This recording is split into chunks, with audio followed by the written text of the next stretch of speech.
Տեղեկություններ Տիկին Ղումաշյանի վերաբերյալ այս մասին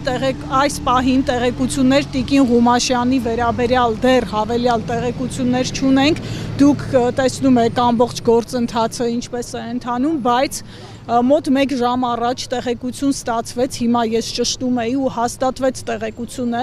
որ հարցաքննության է հրավիրվել նաև մեր մյուս գործընկերուհին Վերժինե Ստեփանյանը, որը վայքի մեր գրասենյակի պատասխանատուն է եւ իրավապահները նրան ուղեկցել են Եղեգնաձորի քննչական մարմին,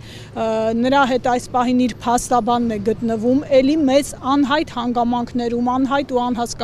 անհասկանալի պատճառներով Վերժինե Ստեփանյանը ուղեկցվել է իրավապահ մարմինների կողմից համապատասխան բաժին եւ ըստ ամենայնի հարցաքննվում է, դեռ չգիտենք ինչի համար, բայց մի բան կարող ենք,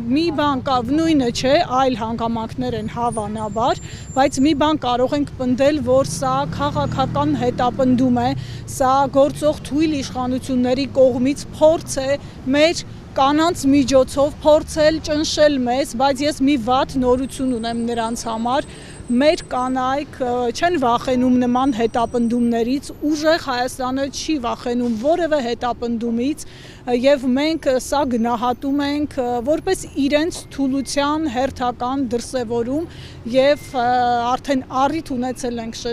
շեշտում ենք նորից Հայաստանը բռնապետություն չի դառնալու, Հայաստանը Ադրբեջան չի դառնալու, մենք թույլ չենք տալու այս պահին արձանագրում ենք, որ ուժեղ Հայաստան խմբակցության երկու կանանց Գոհար Ղումաշյանի եւ Վերժինե Ստեփանյանի նկատմամբ իրավական անհասկանալի ու ապօրինի գործընթաց է ընթանում, այս պահին տեղեկությունը այսքանն է։ Փաստաբանի անունը այս պահին չեմ կարող ասել, իդեպ շեշտել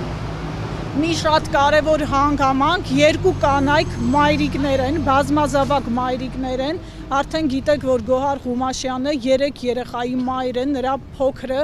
2 ամսականը չլրացած տղան հիմա նրան տանը սպասում է, իսկ Վերժինեն 2 անչափահաս երեխայի մայր է, այսքանը այս պահին, շնորհակալություն։